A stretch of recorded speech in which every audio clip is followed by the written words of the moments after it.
अस्सलाम वालेकुम। आज की क्लास 8वीं वालों के लिए मेरा जो मज़मून उर्दू मौजू ये माहौलियाती आलूगी।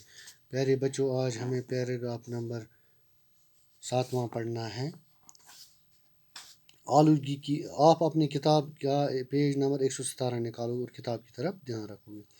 आलूगी की एक बुनियादी वजह रोज़ बरोज़ बढ़ती हुई इंसानी आबादी है। यानी कि क्या और एक वजह है, इंसान की बढ़ती हुई आबादी भी एक आलूगी की वजह बढ़ने की वजह है। आबादी बढ़ती है तो ज़रूरतें भी बढ़ती है। ये कॉमन सी बात है, जब आबादी बढ़ेगी तो ज़रूरत भी बढ़ जाती है। बढ़ती हुई ज़रूरत को पूरा करने के लिए मुख्तलिफ वसाइल पर दबाव पड़ रहा है। जब आबादी बढ़ रही है तो उसके साथ साथ क्या होता है, जो हमारे कुदरती वसाइल हैं उन पर भी दबाव बढ़ता है। बढ़ती हुई ज़रूरतों को पूरा करने के लिए मुख्तलिफ वसाइल पर दबाव पड़ता है। ज़राअत और बोध व बाश के लिए जंगल के जंगल काटे जा रहे हैं। ज़राअत यानी कि जब आबादी बढ़ती है तो लोग क्या करते हैं, जंगलों के जंगल काटते हैं। क्यों? ताकि वहाँ पर काश्तकारी करें, किसकी? एग्रीकल्चर की। एग्रीकल्चर कल्टीवेशन करेंगे, वहाँ पर काश्तकारी यानी कि अपने फसल उगाते हैं। फिर क्या होता है, आबी ज़खायर को ज़मीन में तब्दील किया जा रहा है, और जो आबी ज़खायर हैं उनको ज़मीन में तब्दील किया जा रहा है। एक जगह से दूसरी जगह तक आने जाने के लिए गाड़ियों और मोटर कारों की तादाद में इजाफा हो रहा है। इतना ही नहीं, जब लोग ज़्यादा हो जाएंगे, आबादी ज़्यादा हो जाएंगे तो मोटर गाड़ियाँ भी ज़्यादा हो जाएंगी और उनका धुआं भी ज़्यादा बढ़ जाएगा। मुख्तलिफ़ किस्म की ज़रूरतों को पूरा करने की खातिर नए नए कारखाने खोले जा रहे हैं। और जो आज जब आबादी बढ़ती है तो क्या होता है, उनकी ज़रूरतों के लिए वो नए नए कारखाने खोलते हैं। हर तरफ मशीनों की भरमार है, यानी कि हर तरफ मशीन ही मशीन है।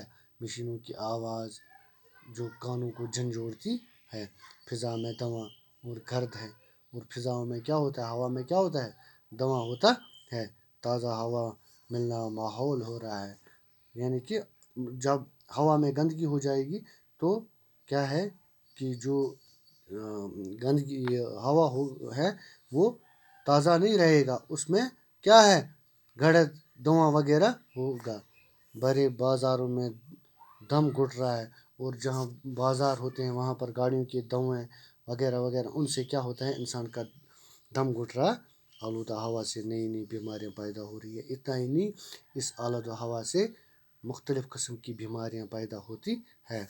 तपदिक जैसी, जिसको हम टीबी बोलते हैं, मुहलिक बीमारी फिर सर उठाया है। यानी कि ये टीबी जो थी ख़त्म हो रही थी, लेकिन अब ये दोबारा क्या है, फैलने लगी है। लोग तरह तरह की असाबी बीमारी में मुब्तला हो रहे हैं। इस सब का क्या इलाज है? यानी कि इस आलूदगी की वजह से इंसान मुख्तलिफ़ बीमारी में मुब्तला हो रहे हैं। इन सब का क्या इलाज है? हवा, पानी और खुराक हर जानदार की बुनियादी ज़रूरत है। हवा, पानी और खुराक जो है, ये हर एक जो भी ज़िंदा चीज़ है उसके लिए ज़रूरत है। अगर ये तीन चीज़ें ना होंगी तो कोई जानदार ज़िंदा नहीं रहेगा। लेकिन ये सब आलूदगी का शिकार हैं। मगर क्या है, ये सब आलूदगी के शिकार हैं। खुराक को ही ले लीजिए, अनाज, सब्जियों और फलों की ज़्यादा पैदावार के लिए कीमियाई खाद का इस्तेमाल किया। प्यारे बच्चों, हम क्या करते हैं आज काम, हमें कोई भी अनाज जो है उसकी पैदावार के लिए हम क्या करते हैं काम, उसको ज़्यादा से ज़्यादा खादें डालते हैं, जिससे क्या हो जाता है, कीमियाई खाद के साथ साथ कीड़े मार का दवाई भी छिड़काव का इस्तेमाल किया जाए। इतना ही नहीं, खादों के साथ साथ हम कीड़े मकोड़ों का दवा भी इस्तेमाल करते हैं। ये दवाएं फसलों को बीमारी और ज़मीनी कीड़ों से महफूज रखने के काम तो आती है, लेकिन इन कीड़ मार दवाओं में एक किस्म का जहर भी मौजूद होता है। दवाओं का कुछ हिस्सा फसल में रह जाता है। इससे तो कीड़े भी मरते हैं और फसल भी ज़्यादा बनता है, लेकिन इसमें कुछ हिस्सा जो है वो जहर इस फसल में रहता है, और जब इन ग़िज़ाओं का इस्तेमाल किया जाता है तो ये जहर हमारे जिस्म में शामिल हो जाता है। और जब हम ये ग़िज़ा इस्तेमाल करते हैं तो इससे क्या होता है, ये हमारे जिस्म में दाखिल हो जाता है और बहुत सी बीमारियों का सबब भी बन जाता। इतना ही नहीं, इससे बहुत सी बीमारियां हमारे जिस्म में जन्म लेती है। اس کے ساتھ ہی پیارے بچوں، آج اتنا ہی، انشاءاللہ تعالی باقی کل پڑھیں گے۔